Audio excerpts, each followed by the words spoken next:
We're going to listen to what this woman has to say, or ask, I should say, and then come back and talk about it. I have a question for the older generations. I'm 22. I was in high school when Trump got elected the first time, and now I'm in college. And I'm scared because this seems unprecedented to me.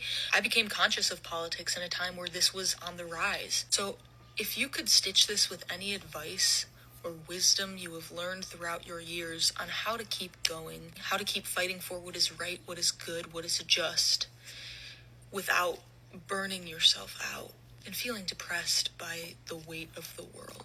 There's a weight falling on everyone right now, and we can't let it push us down, but I don't know exactly how to carry it. So I'm reaching out and asking anyone older than me, you can even be younger than me, if you have some wisdom, please share it, stitch this and share it. And for the people who don't see anything wrong with what is happening and think everything is okay and nothing has affected them yet, you gotta wake up. Like, you gotta wake up at this point. This is not normal. So right off the bat, I don't know how much wisdom I'm going to drop, but I'm going to give you my opinion from an older generation. Let's deal with the ass end of your video first. They're not going to wake up. They're just not going to wake up. Take a look at the cults throughout history and tell me how many of them woke up before it was too late. Jonestown.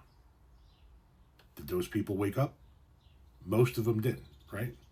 Most of them lined up, drank the Flavor Aid with them, and committed mass unaliving because they never woke up. Waco, Texas. Did those people wake up?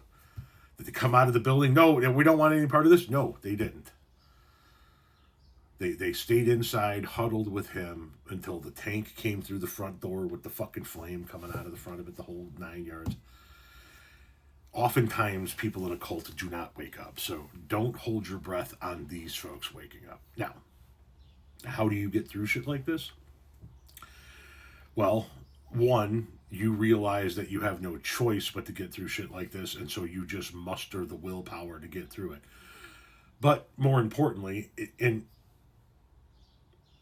I know that the next generation doesn't necessarily think like this, but this is what has historically been the case. We go through periods of political swing, right?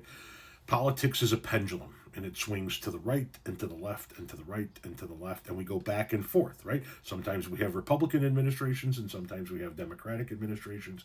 Sometimes our administrations are conservative, sometimes they're liberal. It goes back and forth.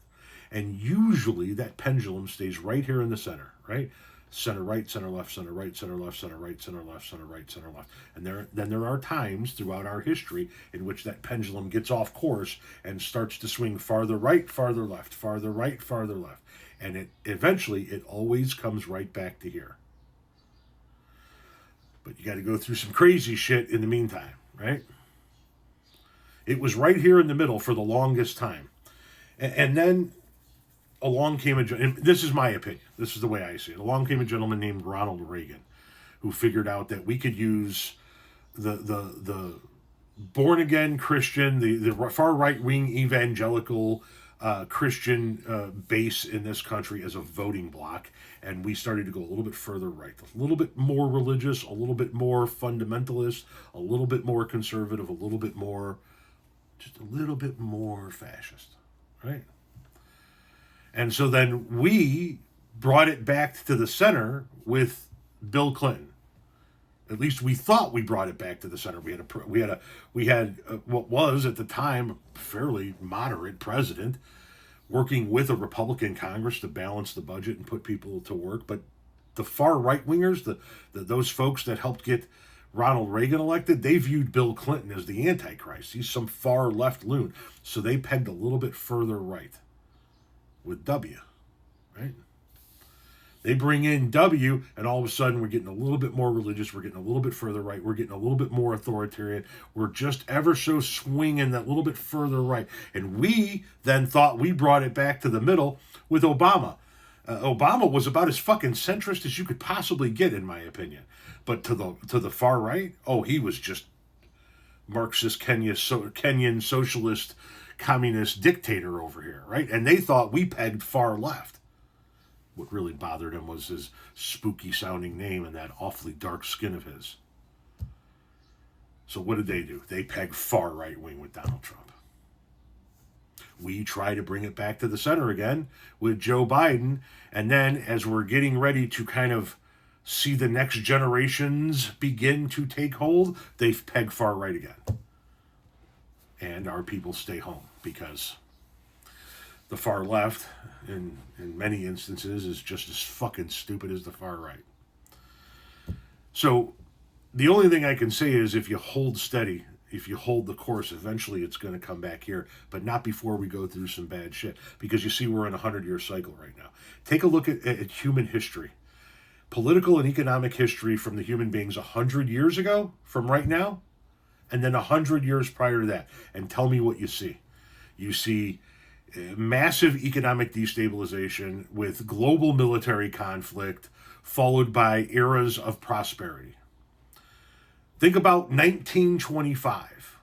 What was going on in 1925 through 1945, the next 20 years, right?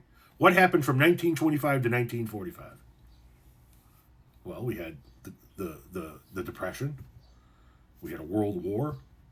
Fascism on the rise.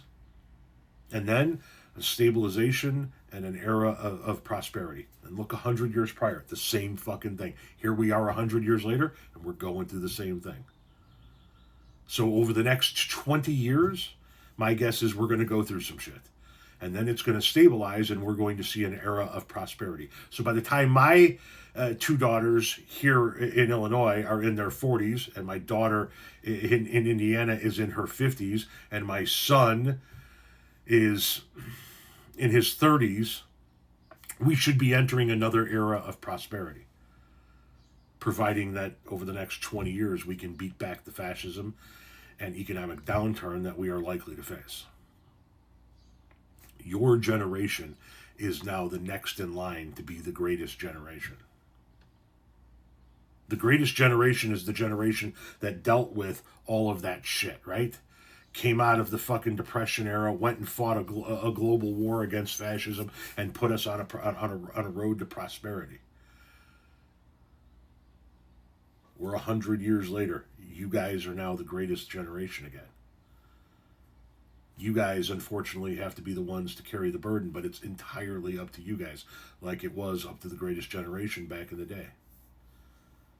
And if you guys do it right, you guys will usher in an era of decades worth of prosperity, like we've seen happen the last two times we've gone through this 100-year bullshit cycle.